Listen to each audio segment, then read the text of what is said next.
নমস্কার, গীতা কিচেনের আপনাদের সকলকে স্বাগত জানাই। আজকে বানাচ্ছি নিরামিষ তরকারি পনির দিয়ে চানা মশলা। এই ভিডিওটি দেখে আপনাদের সকলের ভালো লাগলে লাইক, শেয়ার, সাবস্ক্রাইব করবেন।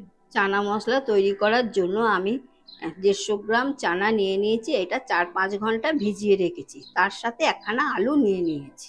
আর নিয়ে নিয়েছি 100 গ্রাম পনির, 4টে কাঁচা লঙ্কা, গ্রেট করা আদা, ধনে জিরে গুঁড়ো পাউডার, কাশ্মীরি লঙ্কা, একটা টমেটো, নারকোল পরিমাণ মতন, মগজদানা পরিমাণ মতন, পোস্ত পরিমাণ মতন, টক দই পরিমাণ মতন। চানাটা প্রেসারে দিয়ে দেবো, 4টে সিটি হলে নামিয়ে নেব। সামান্য পরিমাণে নুন দিয়ে দিলাম। এবার আটকে দিচ্ছি। এবার সেদ্ধ হয়ে গেলে এবার নামিয়ে নেব। নারকোল, পোস্ত, মগজদানা, টমেটো, টক দই, এগুলো সব একসাথে মিক্সিতে বেটে নেব। আপনারা দেখতে পাচ্ছেন সমস্ত কিছু ভালো রকম বাটা হয়ে গেছে, সেদ্ধ হয়ে গেছে। এবার আমি ঢাকাটা খুলে নিচ্ছি। 100 গ্রাম সাদা তেল দিয়ে দিচ্ছি। পনিরটাকে আমি হালকা করে তেলে ভেজে নেব।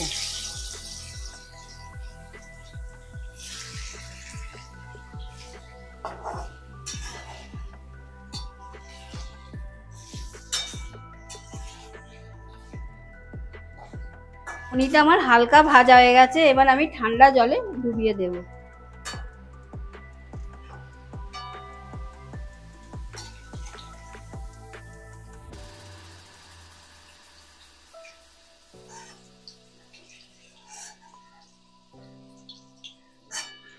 ফোড়নের জন্য আমি নিয়ে নিয়েছি গোটা গরম মশলা, এলাচ, দারচিনি, লবঙ্গ, কটা গোলমরিচ, জিরে আর তেজপাতা,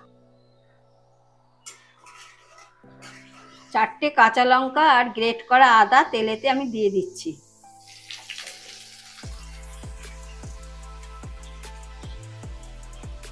মশলার মধ্যে আমি দিয়ে দিচ্ছি ধনে গুঁড়ো, জিরে গুঁড়ো আর কাশ্মীরি লঙ্কার গুঁড়ো।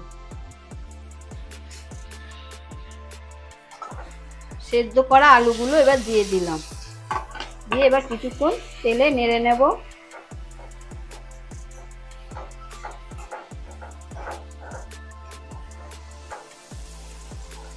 পরিমাণ মতো নুন, স্বাদের জন্য চিনি দিয়ে দিলাম। আপনারা যে যেরকম পরিমাণে মিষ্টি খান সেরকম পরিমাণে মিষ্টি দেবেন।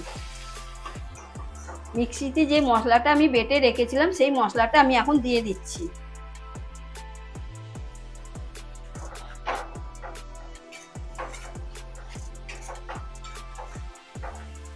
মশলাটাকে আমাকে ভালো রকম কষিয়ে নিতে হবে। চানা ছোলাগুলো আমি দিয়ে দিচ্ছি।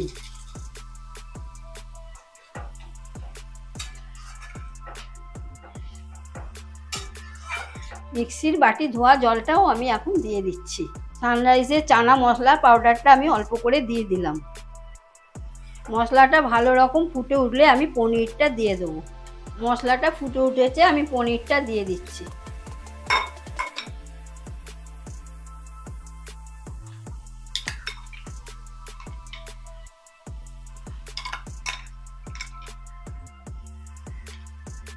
ভালো করে নেড়ে নেব।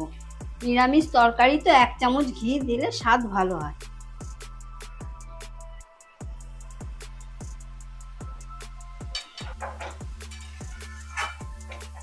আমার হয়ে গেছে, এবার আমি নামিয়ে নেব। আপনারা নামানোর আগে একটু ঝাল, মিষ্টি, নুন সব দেখে নামিয়ে নেবেন।